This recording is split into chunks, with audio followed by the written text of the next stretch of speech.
പിന്നെ ഇദ്ദേഹം ഇവിടെ ഖുർആനിലെ ആയത്ത് നമ്മുടെ ഒരു സ്നേഹിതൻ ഇവിടെ ഓതിയിരുന്നു. അത് തെറ്റിദ്ധാരണ വന്നിട്ടുണ്ട്. അങ്ങനെ ഒരു ആയത്ത് ഇല്ലാത്ത രൂപത്തിലാണ് ഇവിടുന്ന് മുസ്ലിയാർ സംസാരിച്ചത്. അത് മാത്രം പറഞ്ഞ് ഞാൻ അവസാനിപ്പിക്കുകയാണ്. നൂഹ് നബി രക്ഷപ്പെട്ടത് റസൂലിനെ കൊണ്ട് ഇസ്തിഗാസ ചെയ്തിട്ടാണ് മൗലവി പറയുന്നത്. ഖുർആൻ പറയുന്നത് അഞ്ചൈന വസ്വാബ സഫീനത്തി വജഅൽനാ ആലമീൻ ഖുർആൻ പറയുന്നത്. ഖുർആനിലെ അങ്കബൂത്തി പറയുന്നുണ്ട് അഞ്ചൈനാഹു വസ്വാബ സഫീനത്തി വജഅൽനാഹാ ആയത്തുൻ ലിൽ ആലമീൻ. അഞ്ചൈനാഹു വസ്വാബ സഫീനത്തി നൂഹ് നബിയുടെ കപ്പൽ രക്ഷപ്പെട്ടത് എന്ത് നിയന്ത്രണത്തിലായിരുന്നു അള്ളാഹ് പറഞ്ഞതായിട്ട് ഖുർആനിൽ ഞാൻ ആയത്ത് നല്ല രൂപത്തിൽ ഓതുന്നത്. ഞാൻ പിന്നെ നിങ്ങൾക്ക് അറിയില്ല എന്ന് പറഞ്ഞാൽ പിന്നെ നിങ്ങളെ മോശാക്കി എന്ന് പറയില്ല, അതുകൊണ്ടാണ് പറയുന്നത്. അല്ല, ആയത്ത് ഓതുമ്പോ നല്ല രൂപത്തിൽ ഓതുന്നുണ്ടോ?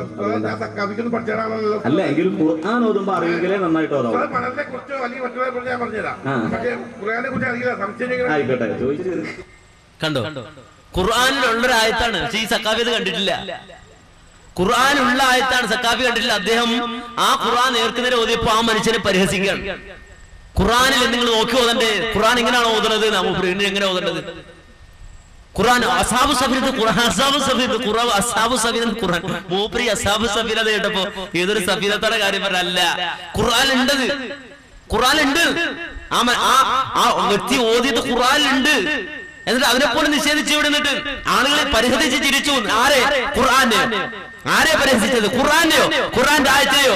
ഒരു സെക്കൻഡ് നേരം ഖുർആന്റെ ആയത്തിനെ നിന്ദിക്കുവാനും അവഹേളിക്കുവാനും ആ സമയം ആ സാഹചര്യം ഒരുങ്ങിയിട്ടുണ്ടെങ്കിൽ റബ്ബിന്റെ മുന്നിൽ മറുപടി പറയാതെ ഒരാൾക്കും നീങ്ങാൻ കഴിയില്ല. ഖുർആനുള്ളതാണ് ആയത്ത്, കണ്ടോളൂ. ആ വ്യക്തി ഓതും, അത് ഖുർആൻ ഉള്ളതാണ്. എങ്ങനെ ഓതണം? ഖുർആൻ ഓതി ശരിയായില്ലെന്നാ പറഞ്ഞത്. എങ്ങനെ ഓതേണ്ടത്? ഖുർആൻ നിങ്ങൾ കണ്ടോളൂ, അദ്ദേഹം ഓതുന്നത് നിങ്ങൾ കണ്ടോളൂ. നൂഹ് നബി രക്ഷപ്പെട്ടത് റസൂലിനെ കൊണ്ട് ഇസ്തിഗാസ ചെയ്തിട്ടാണ് മൗലവി പറയുന്നത്. ഖുർആൻ പറയുന്നത് അഞ്ചൈന വസ്വാബ സഫീനത്തി വജഅൽനാ ലിൽ ആലമീൻ ഖുർആൻ പറയുന്നത്. ഖുർആനിലെ അങ്കബൂത്തി പറയുന്നുണ്ട് അഞ്ചൈനാഹു വസ്വാബ സഫീനത്തി വജഅൽനാഹാ ആയത്തുൻ ലിൽ ആലമീൻ. അഞ്ചൈനാഹു വസ്വാബ സഫീനത്തി നൂഹ് നബിയുടെ കപ്പൽ രക്ഷപ്പെട്ടത് എന്ത് നിയന്ത്രണത്തിലായിരുന്നു അള്ളാഹ് പറഞ്ഞതായിട്ട് ഖുർആനിൽ. നൂഹ് നബി രക്ഷപ്പെട്ടത് റസൂലിനെ കൊണ്ട് ഇസ്തിഗാസ ചെയ്തിട്ടാണ് മൗലവി പറയുന്നത്. ഖുർആൻ പറയുന്നത് അഞ്ചൈനാഹു വസ്വാബ സഫീനത്തി വജഅൽനാ ലിൽ ആലമീൻ ഖുർആൻ പറയുന്നത്. ഖുർആനിലെ അങ്കബൂത്തി പറയുന്നുണ്ട് അഞ്ചൈനാഹു വസ്വാബ സഫീനത്തി വജഅൽനാഹാ ആയത്തുൻ ലിൽ ആലമീൻ. അഞ്ചൈനാഹു വസ്വാബ സഫീനത്തി നൂഹ് നബിയുടെ കപ്പൽ രക്ഷപ്പെട്ടത് എന്ത് നിയന്ത്രണത്തിലായിരുന്നു അള്ളാഹ് പറഞ്ഞതായിട്ട് ഖുർആനിൽ. അഞ്ചൈനാഹു വസ്വാബ സഫീനത്തി വജഅൽനാ ലിൽ ആലമീൻ ഖുർആൻ പറയുന്നത്. ഖുർആനിലെ അങ്കബൂത്തി പറയുന്നുണ്ട് അഞ്ചൈനാഹു വസ്വാബ സഫീനത്തി വജഅൽനാഹാ ആയത്തുൻ ലിൽ ആലമീൻ. അഞ്ചൈനാഹു വസ്വാബ സഫീനത്തി നൂഹ് നബിയുടെ കപ്പൽ രക്ഷപ്പെട്ടത് എന്ത് നിയന്ത്രണത്തിലായിരുന്നു അള്ളാഹ് പറഞ്ഞതായിട്ട് ഖുർആനിൽ. അഞ്ചൈനാഹു വസ്വാബ സഫീനത്തി വജഅൽനാ ലിൽ ആലമീൻ ഖുർആൻ പറയുന്നത്.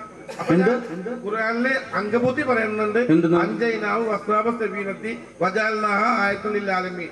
അഞ്ചൈനാഹു വസ്വാബ സഫീനത്തി നൂഹ് നബിയുടെ കപ്പൽ രക്ഷപ്പെട്ടത് എന്ത് നിയന്ത്രണത്തിലായിരുന്നു അള്ളാഹ് പറഞ്ഞതായിട്ട് ഖുർആനിൽ. അഞ്ചൈനാഹു വസ്വാബ സഫീനത്തി വജഅൽനാ ലിൽ ആലമീൻ ഖുർആൻ പറയുന്നത്. ഖുർആനിലെ അങ്കബൂത്തി പറയുന്നുണ്ട് അഞ്ചൈനാഹു വസ്വാബ സഫീനത്തി വജഅൽനാഹാ ആയത്തുൻ ലിൽ ആലമീൻ. അഞ്ചൈനാഹു വസ്വാബ സഫീനത്തി നൂഹ് നബിയുടെ കപ്പൽ രക്ഷപ്പെട്ടത് എന്ത് നിയന്ത്രണത്തിലായിരുന്നു അള്ളാഹ് പറഞ്ഞതായിട്ട് ഖുർആനിൽ. മാന്യ സഹോദരൻ, ഇനി എന്താ ഞാൻ പറയേണ്ടത്? ഈ മനുഷ്യന് മറുപടി പറയേണ്ടി വന്ന എന്നെ വിളിച്ചല്ലോ നിങ്ങൾ. അപ്പോ മാന്യ സഹോദരങ്ങളെ, നിങ്ങൾ ആലോചിക്കണം, ചിന്തിക്കണം.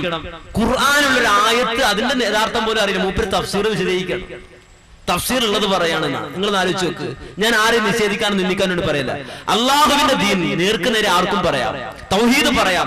അതിനെതിരെ ആര് പറഞ്ഞാലും, എത്ര വലിയ ഉന്നതൻ പറഞ്ഞാലും, എത്ര വലിയ ശൈഖ് പറഞ്ഞാലും റബ്ബിന്റെ ദീനാണ്, അള്ളാഹുവിന്റെ ദീനാണ്. ആ ദീനെതിരെ നിലകൊണ്ടവൻ ആരായാലും അള്ളാഹുവിന്റെ മുന്നിൽ മറുപടി പറയേണ്ടി വരുമെന്ന ബോധം നമുക്കുണ്ടാകണം. അള്ളാഹ് നമ്മെ കാത്തുരക്ഷിക്കുമാറാകട്ടെ. ഒരു ആദർശത്തോട്, സമൂഹത്തോടുള്ള വിദ്വേഷം ഒരിക്കലും അവരോട് അനീതി പ്രവർത്തിക്കാൻ പ്രേരിപ്പിക്കരുത്.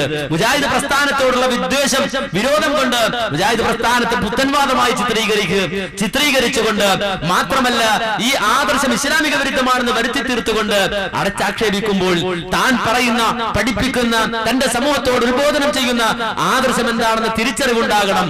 അള്ളാഹു അവന്റെ ഖുർആനിൽ പറഞ്ഞ ആദർശം, ആ ആദർശം എന്താണെന്ന് പഠിക്കണം. ഖുർആനിന്റെ ആയത്ത് എന്താണെന്ന് മനസ്സിലാക്കണം. ആ ആയത്തിൽ പറഞ്ഞ വാചകം എന്താണെന്ന് മനസ്സിലാക്കണം. ഖുർആനിന്റെ താല്പര്യം എന്താണെന്ന് മനസ്സിലാക്കണം. എല്ലാ വിഷയവും വിശദീകരിക്കാൻ നമ്മുടെ സമയം അനുവദിക്കുന്നില്ല. ഇൻഷാ അല്ലാഹ് വേണ്ടി വന്നാൽ ഇനിയും വിശദീകരണങ്ങൾ നൽകാൻ നാം ഒരുക്കമാണ്. ഇൻഷാ അല്ലാഹ് അല്ലാഹു അനുഗ്രഹിക്കുമെങ്കിൽ വിശുദ്ധ ഇസ്ലാമിന്റെ സുദീർഘമായ വളരെ സുന്ദരമായ ആ കാര്യങ്ങളെ സംബന്ധിച്ച് നന്നായി തന്നെ മനസ്സിലാക്കാം, പഠിക്കണം, തൗഹീദ് മനസ്സിലാക്കണം, പൗരോഹിത്യം പടച്ചുവിടുന്ന അന്ധവിശ്വാസങ്ങളെ തിരിച്ചറിയണം, പ്രമാണങ്ങളെ അടുത്തറിയണം. അങ്ങനെ അള്ളാഹുവിന്റെ തൗഹീദ് ഉയർത്തിപ്പിടിച്ച് ആ കലിമത്ത് തൗഹീദിന് വേണ്ടി ജീവിക്കാൻ, അതിനുവേണ്ടി വാദിക്കാൻ നാം തയ്യാറാകണം. അള്ളാഹു അനുഗ്രഹിക്കുമാറാകട്ടെ. വന്നുപോയ തെറ്റുകുറ്റങ്ങൾ അള്ളാഹു പൊറുത്തുമാപ്പാക്കി തരുമാറാകട്ടെ. ഈ ലോകത്തും പരലോകത്തും വിജയിക്കുന്ന മുത്തഖുകളിൽ അള്ളാഹു നമ്മെ ഉൾപ്പെടുത്തി അനുഗ്രഹിക്കുമാറാകട്ടെ. റബ്ബനാ തഖബ്ബൽ മിന്നാ ഇന്നക അന്തസ് സമീഉൽ അലീം വതുബ് അലൈനാ ഇന്നക അന്തത് തവ്വാബുർ റഹീം. റബ്ബനാ ഇഗ്ഫിർ ലനാ വലിഇഖ്വാനിനാ الذين سبقونا بالإيمان ولا تجعل في قلوبنا غلا للذين آمنوا ربنا إنك رؤوف رحيم والحمد لله رب العالمين.